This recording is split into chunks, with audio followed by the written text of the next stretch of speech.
এটার কি অনুমতি আছে যে একজন মুসলিম তার সঞ্চিত টাকা জমা রাখলো একটা ইন্টারেস্ট বিয়ারিং অ্যাকাউন্টে অথবা ব্যাংকে, যাতে সেটা নিরাপদ থাকে? এখন সেই মুসলিম এখান থেকে যে ইন্টারেস্ট বা সুদ পাচ্ছে সেটা কি দান করতে পারে? আসসালামু আলাইকুম রহমতুল্লাহি ওবারাকাতুহু। সুপ্রিয় দর্শক মণ্ডলী, আজকের ভিডিওটি খুবই গুরুত্বপূর্ণ, কারণ আজকের ভিডিওটিতে যে প্রশ্নটি আমরা জানবো সে প্রশ্নটি হচ্ছে যে আমরা কি ব্যাংকে বা অ্যাকাউন্টে কি টাকা জমা রাখতে পারবো কি না। তো ডক্টর জাকির নায়েকের কাছ থেকে উত্তরটি জেনে আসবো। ভিডিওটি না টেনে সম্পূর্ণ দেখবেন। তো চলুন ভিডিওটি আমরা দেখে আসি।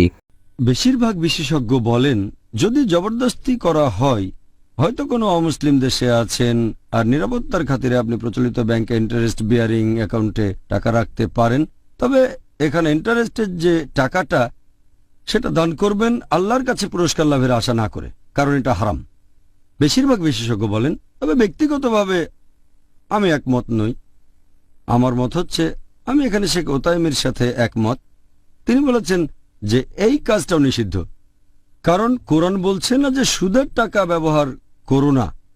কোরআন যদি বলতো সুদের টাকা ব্যবহার করো না, তাহলে সিদ্ধান্তটা ঠিক হতো। কোরআন বলছে রিবায় জড়িত হয়েও না, নেবেও না, দেবেও না। দান করতে গেলে তো ব্যাংক থেকে রিবা নিতে হবে। সেজন্য আমি একমত না। যদি আপনি রিবা বন্ধ করতে চান, তাহলে সিস্টেমটাই বন্ধ করতে হবে।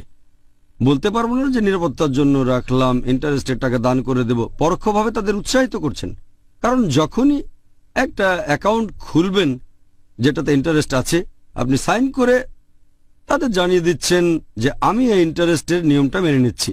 এই কাজটাও পাপ। আল্লাহ আপনাকে অভিশাপ দেবেন, আল্লাহ এবং রাসূল যুদ্ধ ঘোষণা করবেন আপনার বিরুদ্ধে।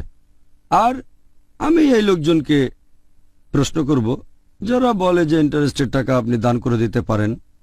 ধরেন আমি মাদকদ্রব্যের ব্যবসা করি, ধরেন কোকেন, তারপর ব্রাউন সুগার, আর ধরেন ইনভেস্ট করেছি $1 মিলিয়ন, আর প্রত্যেক মাসে $1 বিলিয়ন লাভ করলাম, এবং লাভের টাকাটা আমি দান করে দিলাম গরিব মানুষের মাঝে।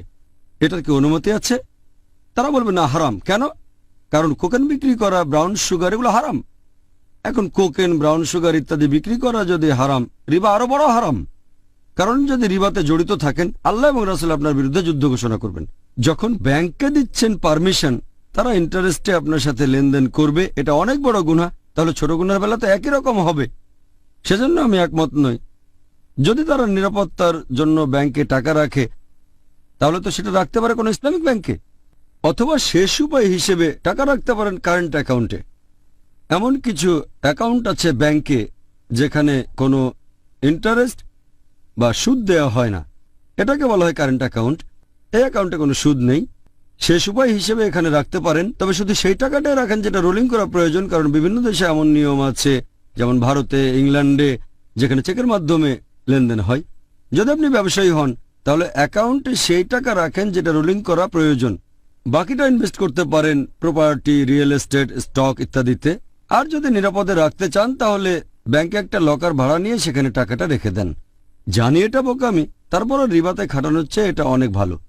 অন্তত আল্লাহ রাসূলের কাছে নিরাপদে থাকবেন, না হলে আপনার বিরুদ্ধে যুদ্ধ ঘোষণা করা হবে। শেষ উপায় হিসেবে যদি শুধু নিরাপত্তার কথা ভাবেন, লকার ভাড়া নেন।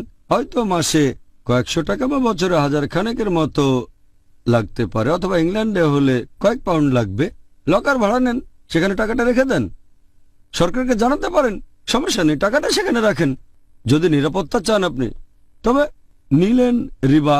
আর যদি দানও করে দেন, এভাবে রিবার সিস্টেমকে উৎসাহিত করছেন। আমি বলবো যে এটাও হারাম। হ্যাঁ, আর এখন আমাদের ইংল্যান্ডও আলহামদুলিল্লাহ এরকম কিছু ব্যাংক চালু হয়েছে। আমি দোয়া করছি আল্লাহ সুবহানাহু ওয়া তাআলা আমাদের সাহায্য করুন, এরকম অর্গানাইজেশন যেন আরো হয় যারা সুদমুক্ত। আমি আল্লাহ সুবহানাহু ওয়া তাআলার কাছে দোয়া করছি এই অর্গানাইজেশনগুলো যেন সরল পথে থাকে। আমিন।